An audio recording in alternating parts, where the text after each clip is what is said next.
보겠습니다. 하나님의 말씀 마가복음 6장 38절부터 44절까지 말씀입니다. 하나님의 말씀 마가복음 6장 37절부터 44절까지 말씀, 우리 다 함께 일어나셔서 하나님의 말씀을 받도록 하겠습니다. 이르시되 너희에게 떡 몇 개가 있는지 가서 보라 하시니 알아보고 이르되 떡 5개와 물고기 2마리가 있더이다 하거늘 제자들에게 명하여 그 모든 사람으로 떼를 지어 푸른 잔디밭 위에 앉게 하시니 때로 100명씩 또는 50명씩 앉은지라. 예수께서 떡 5개와 물고기 2마리를 가지사 하늘을 우러 축사하시고 떡을 떼어 제자들에게 주어 사람들에게 나눠주게 하시고 또 물고기 2마리도 모든 사람에게 나누심에 다 배불리 먹고 남은 떡 조각과 물고기 12바구니에 차게 거두었으며 떡을 먹은 자는 5,000명이었더라. 아멘. 자리에 앉으시겠습니다. 이 시간 임마누엘 찬양대의 찬양이 있겠습니다.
아멘.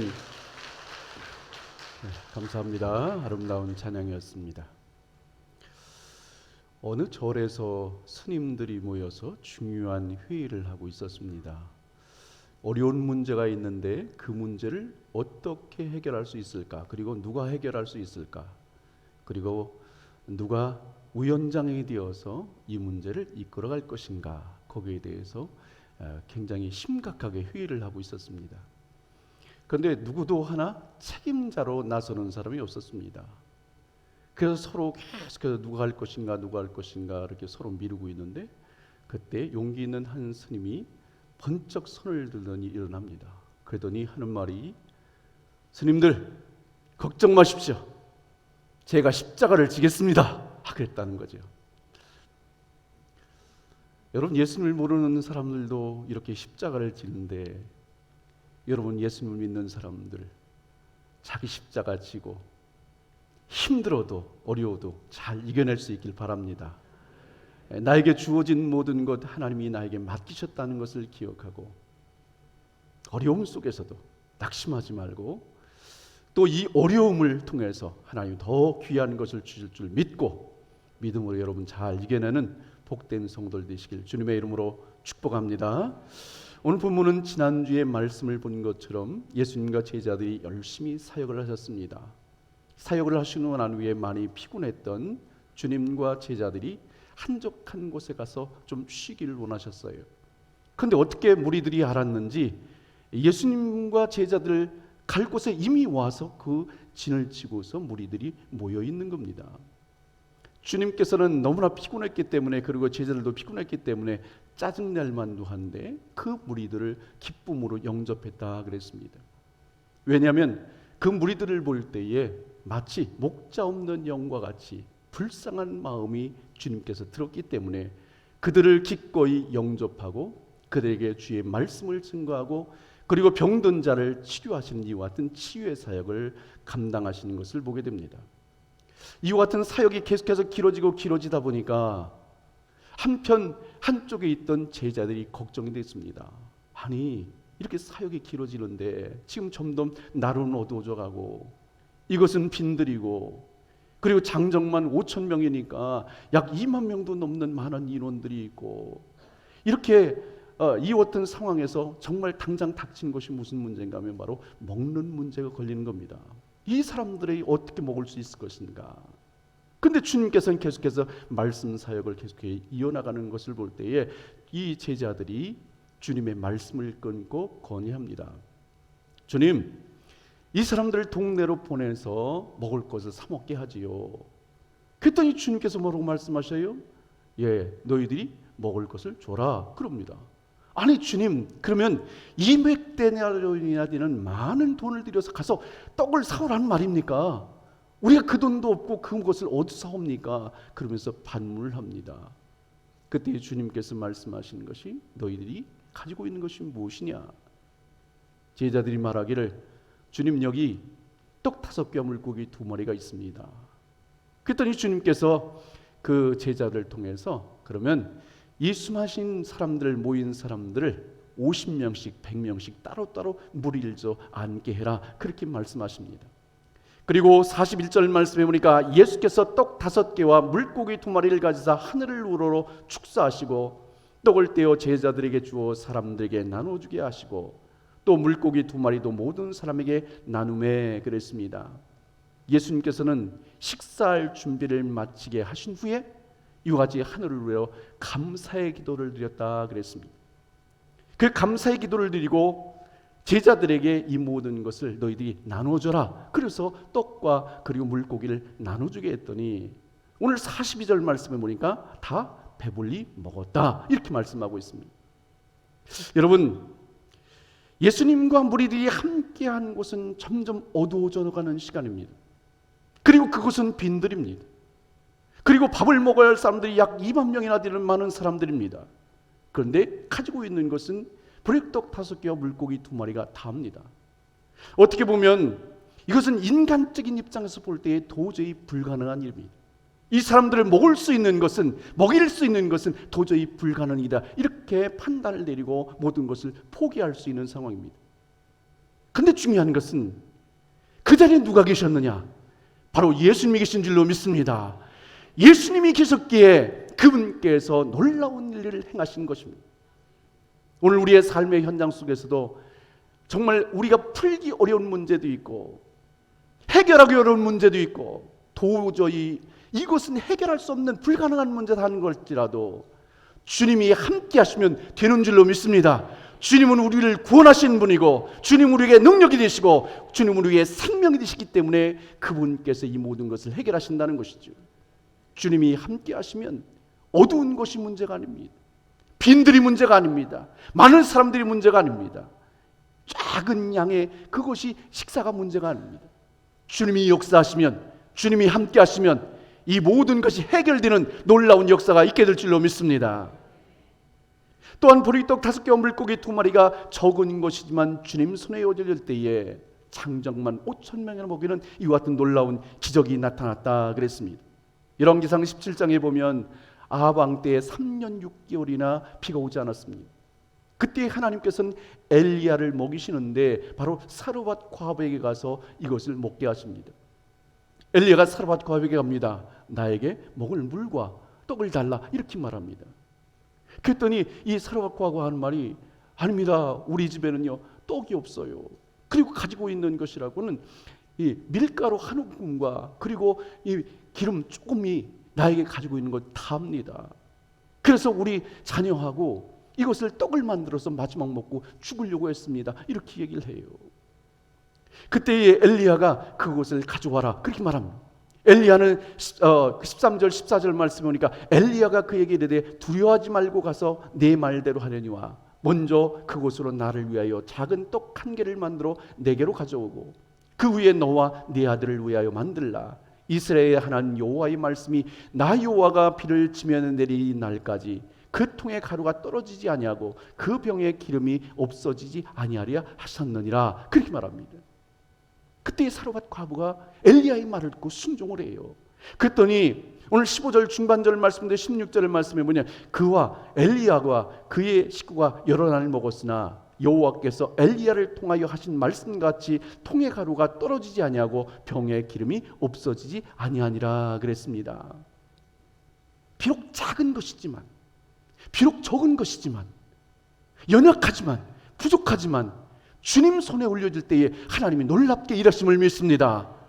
어떤 사람이 말하기를 먼지도 햇빛을 받으면 반짝인다 그랬습니다.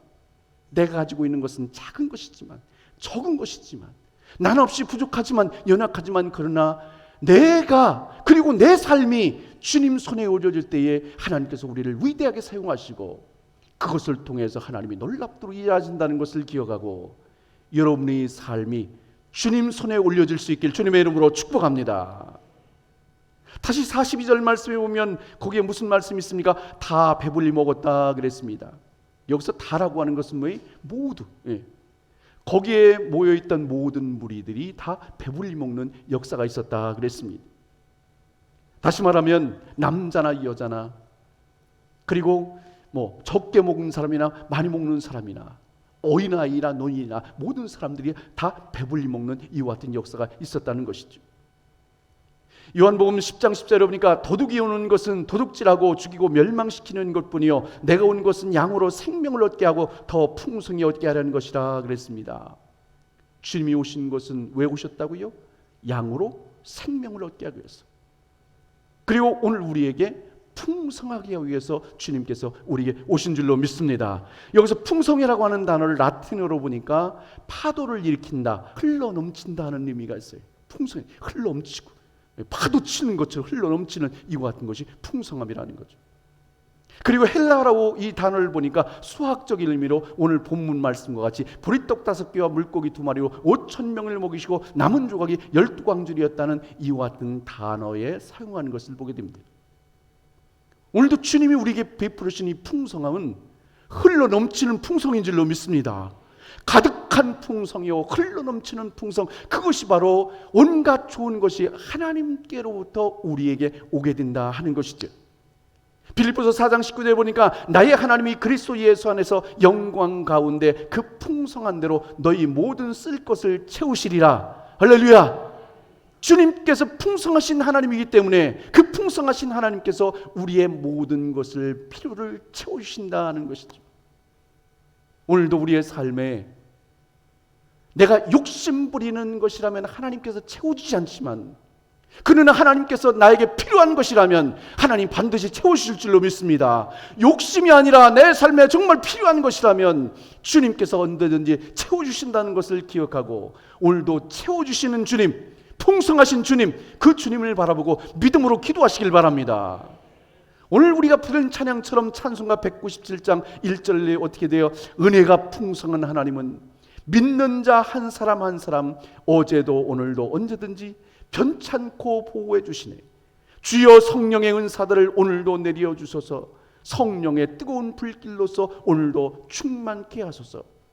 오늘도 우리 주님은 은혜가 풍성한 하나님인 줄로 믿습니다. 능력이 풍성한 하나님인 줄로 믿습니다. 물질도 풍성하신 하나님이고 지혜도 풍성하신 하나님이고, 이 모든 풍성하신 하나님이 오늘도 우리의 삶에 필요한 것을 채워주시고 그리고 누리도록 인도하신다고 말씀하는데, 여러분들이 이런 풍성한 주님을 믿고 믿음으로 기도하는 사람마다 얻게 되는, 누리게 되는 역사가 있게 될 줄로 믿습니다.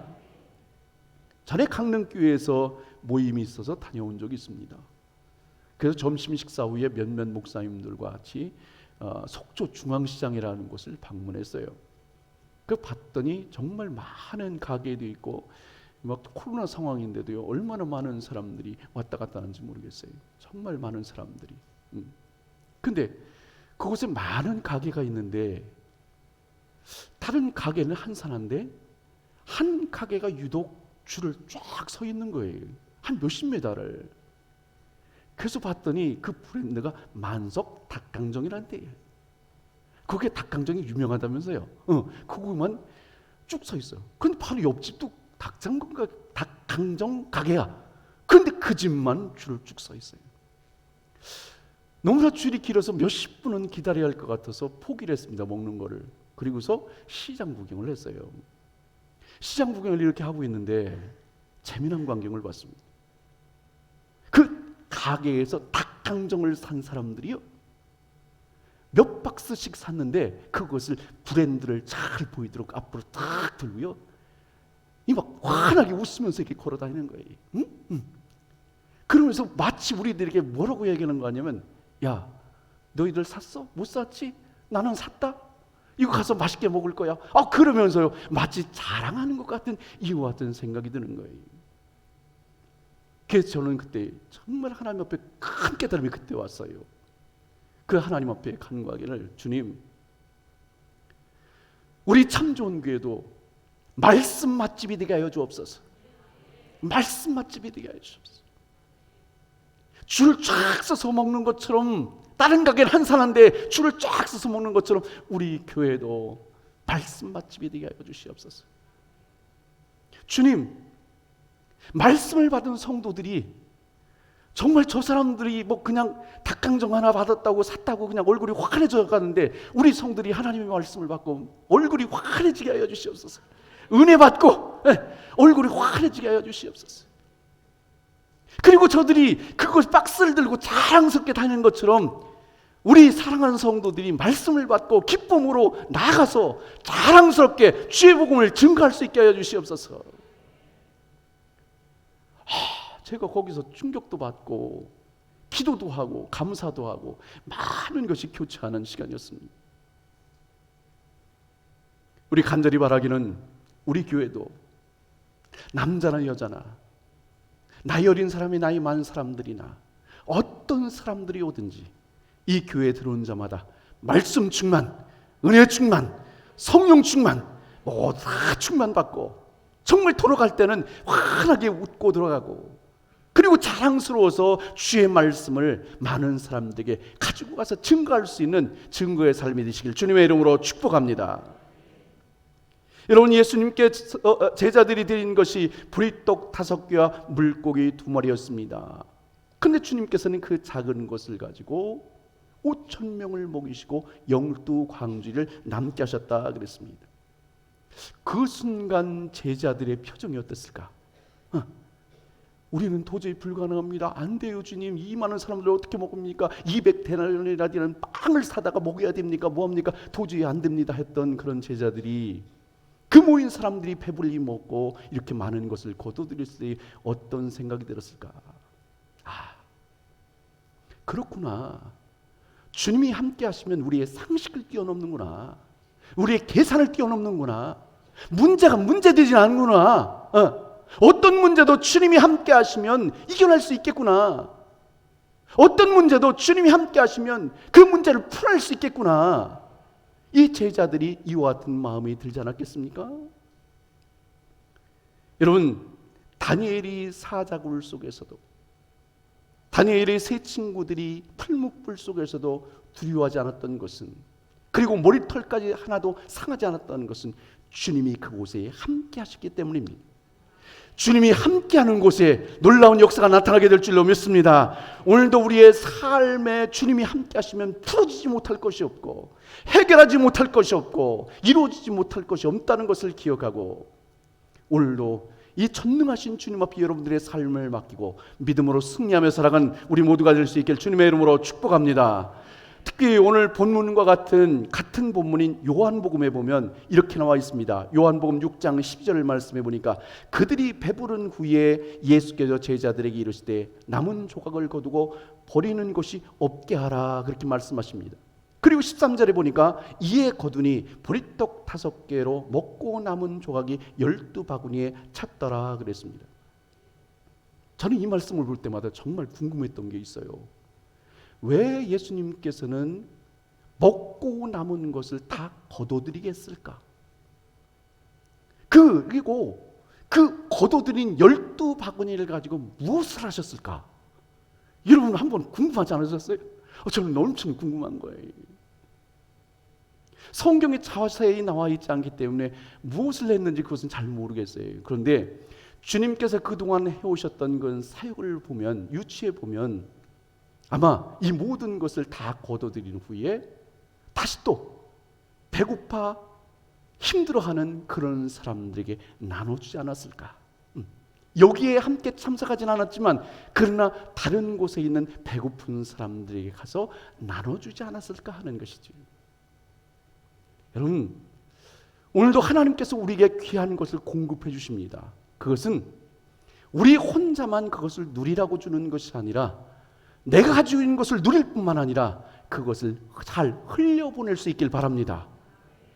나에게 하나님께 필요해서 주셨다면 또한 필요로 하는 사람들에게 그것을 나눠줄 수 있는 삶, 흘려줄 수 있는 삶, 내가 받은 것을 누리고 흘려주고, 모든 사람들이 그렇게 한다면 이 모든 사람들이 흐르고 흘러서 아마 우리 주변에는 정말 넘치는 삶을 살아갈 수 있을 거예요. 한 초등학교 미술 시간에 선생님이 목장 풍경을 그려봐라, 그렇게 숙제를 내고서 스케치북에다 이렇게 그림을 그리도록 했답니다. 그랬더니 아이들이 열심히 막 그림을 그리고 있는 거예요. 소도 그리고 풀밭도 그리고 울타리도 그리고 그러면서 정말 목장 풍경을 잘 그렸습니다. 선생님이 모이라고 한 후에 하나하나를 보면서 칭찬해 줬습니다. 야, 넌 정말 얼마나 이렇게 잘 그렸는지, 너 진짜 이제 소가 정말 뛰는 것 같다, 야. 그러면서 칭찬도 하고, 이거 오는 아이들마다 하나씩 다 칭찬을 해준 거예요. 근데 한 아이가 왔는데 그 아이 그 그림을 봤더니 백지를 가지고 그냥 온 거예요. 너는 왜 이 그림을 그리지 않았니? 그랬더니 그 아이가 하는 말이, 아니에요, 저 그림 그렸어요. 그래? 무슨 그림이야? 풀 뜯어 먹고 있는 소예요. 그러게, 아니 그러면 풀 뜯어 먹고 있는 소가 여기 그림을 그렸어야지 왜 여기 그림이 없니? 그랬더니 그 아이가 한 말이, 참 선생님도 풀은요 소가 다 뜯어 먹었고요. 그런데 또 이 다 뜯어 먹은 소가 배불렀는데 왜 여기 있겠어요? 다른 곳에 가서 또 뜯어 먹으려고 하지요. 여기는 아무것도 없어요. 그렇게 얘기했다는 거예요. 저도 그림을 하나 그렸어요. 보이십니까? 안 보이세요? 이 믿음의 눈으로 봐야 되는데, 이 그림에는요, 여러분들이 안 보일지 모르지만요, 예수님께서 거두라고 한 12바구니가 여기 있어요. 제가 그걸 그렸어요. 12바구니 보이시죠? 12바구니. 근데 왜 안 보일까요? 다 나눠줬어요. 그래서 안 보인 거예요. 여러분도 제가 숙제를 내겠습니다. 한 주간 동안 그림 한번 그려보시죠. 다른 사람에게 나눠준 거 한번 베풀고 그것을 한번 그림으로 그려보시죠. 백지에 있는 것 무엇이든지 좋습니다. 여러분 주변에 있는 사람들에게 뭔가 하나를 나눠주는 이와 같은 그림을 한번 그려보시길 바랍니다. 하나님이 내게 주셨으니 내가 받은 것 감사하고 그 감사한 것을 주변에 있는 사람들과 함께 나눠줄 때 그 감사가 배가가 될 줄로 믿습니다. 다시 요한복음 6장 12절부터 13절 말씀을 보겠습니다. 그들이 배부른 후에 예수께서 제자들에게 이르시되 남은 조각을 거두고 버리는 것이 없게 하라. 이에 거두니 보리떡 5개로 먹고 남은 조각이 12바구니에 찼더라. 아멘. 여기서 주는 것은 또 하나의 교훈이 있습니다. 주님의 일은, 또 세상의 일은 시작도 중요하고 과정도 중요하고 결과도 중요하다는 거예요. 주님께서는 그 시작과 과정만 중요하게 생각하는 것이 아니라 마지막에 모든 것을 다 모으라고 말씀하시면서 그 모든 것을 잘 마무리할 수 있도록 주님이 말씀하시는 것을 보게 됩니다. 오늘도 우리의 사역도, 우리의 삶도 정말 처음이 좋았다면 과정도 좋아야 되고 마무리도 정말 좋은 마무리가 되어야 될 줄로 믿습니다. 요한복음 21장에 보면 예수님께서 십자가에 달려 돌아가신 후에 제자들이 뿔뿔이 흩어져서 각기 자기의 갈 길로 갑니다. 그런데 주님께서는 부활하신 후에 제자들을 찾아오시죠. 바닷가에서 물고기를 잡고 있는 그 제자들에게 찾아오셔서 아침 조반을 함께 드신 후에 베드로에게 갑니다. 주님을 3번 부인했던 베드로에게 찾아오셔서 뭐라고 말씀하셔요? 네가 나를 사랑하느냐? 네가 나를 사랑하느냐?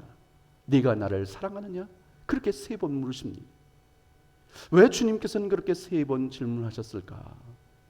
그 질문 속에는 무엇이 담겼냐면 내가 너를 변함없이 사랑하고 그리고 너를 내가 변함없이 신뢰한다. 마찬가지로 너도 나를 변함없이 사랑하고 나를 신뢰하고 있느냐? 그것을 주님께서 확인하고 싶었던 거예요. 이와 같은 사랑에 대한 믿음에 대한 신뢰를 확인한 후에 베드로가 나중에 어떻게 됩니까? 순교의 자리까지 나아가기까지 주의 사명을 감당하는 것을 보게 됩니다. 여러분, 우리도 우리의 삶을 마치는 날까지 사명을 잘 감당할 수 있길 바랍니다. 믿음 생활을 하다가 중간에 그만두면 안 돼. 지친다고 힘들다고 쓰러지면 안 돼.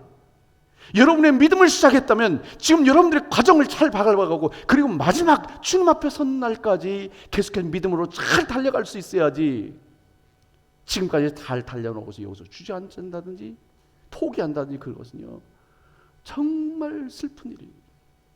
정말 마음 아픈 일이에요. 믿음의 일을 끝까지 잘 달려가시길 바랍니다. 주어진 사명이 있다면 그 사명을 끝까지 잘 감당하실 수 있길 바랍니다. 서양 연극 중에 15분이라고 하는 연극이 있습니다. 주인공은 어려서부터 굉장히 총명했다고 그래요. 청년이 되어서 얼마나 공부를 잘했는지 박사 학위를 앞두고 있습니다. 그리고 결혼할 애인이 있어서 그 결혼할 애인과 결혼을 또 앞두고 있습니다. 그런데 어느 날 몸이 좋지 않아서 병원에 가서 건강검진을 했습니다. 그랬더니 청천벽력 같은 얘기를 합니다. 당신은 15분밖에 살 수 없습니다. 이 청년은 두려움에 또 그리고 공포에 빠지게 됩니다. 그런데 공포에 빠지는 순간도 잠시 계속해서 시간이 흘러가는 겁니다. 15분, 14분, 14분, 13분, 12분. 그때 편지요 하고 편지가 한 통 배달됩니다. 그 편지의 내용을 읽어봤더니 그 사람의 그 청년의 삼촌이 억만장자인데 갑자기 죽는 바람에 모든 상속이 자기한테 오게 되었다는 이와 같은 기쁜 소식이었습니다. 그런데 자기는 지금 이와 같이 15분밖에 살 수 없는 상황이기 때문에 그것이 기쁘지 않은 거예요. 다시 시간이 흘러서 11분, 10분, 9분, 8분 계속해서 흘러갑니다. 그때 다시 편지요 하고 편지가 옵니다. 그 봤더니 당신이 박사 하기를 취득하게 되었다는 기쁜 소식이었습니다. 그런데 그것조차도 그에게 기쁜 소식이 될 수 없었습니다. 다시 시간이 흘렀습니다. 7분, 6분, 5분, 4분. 그때 다시 편지오하고 다시 편지가 오게 됩니다. 그 편지를 열어봤더니 바로 자기의 애인의 부모로부터 결혼 승낙을 받았다는 기쁜 소식이었습니다. 그런데 그것이 하나도 기쁘지 않았다는 거죠. 그것을 읽고 난 후에 3분, 2분, 1분이 되어서 그 사람은 죽게 되었다 하는 것입니다. 죽은 후에 억만장자가 된들, 박사학위를 받은들, 그리고 결혼 승낙을 받은들, 그것이 무슨 의미가 있을까? 여러분, 이 시간은 계속해서 흘러가고 있습니다. 어떤 사람은 앞으로 20년, 내 인생이 20년 남았다. 어떤 사람은 30년 남았다. 어떤 사람은 40년 남았다. 각기 다를 것입니다. 그런데 중요한 것은 계속해서 세월이 흘러가는 가운데 어떻게 사는 것이 바른 것인가? 세상적인 가치관을 가지고 그 가치관을 가지고 추구하는 것이라면 결국은 어리석은 것으로 마친다는 거죠. 후회하는 것으로 마친다는 거죠. 짧은 우리의 남은 인생 속에서 영적 가치관을 가지고 추구하는 것만이 영원한 것이고 생명이고 그것이 능력이 되는 것이라는 거죠. 우리 믿음의 사람들은 세상적인 가치관, 세상적인 기준대로 사는 것이 아니라 영적 가치관을 두고 하나님이 기뻐하시는 믿음의 삶을 살아갈 수 있길 주님의 이름으로 축복합니다. 오늘도 우리는 예수 그리스도를 믿음으로 말미암아 구원받은 사람들입니다. 그리고 믿음으로 지금도 잘 달려가고 있습니다. 주님 앞에 서는 날이 다 각기 다르지만 언젠가 우리도 주님 앞에 서게 될 것입니다. 그때까지 우리의 심장에는 십자가가 고동치고 우리의 혈관에는 십자가의 피가 흐르고 우리의 정신은 십자가 사랑이 녹아 있어서 우리 주님 만난 날 기쁨으로 주를 배울 수 있도록 이 땅에서 최선을 다해 살려가는 우리 모두가 될 수 있길 주님의 이름으로 축복합니다. 기도하겠습니다. 이 시간 우리 함께 하나님 앞에 기도하며 나아갈 때에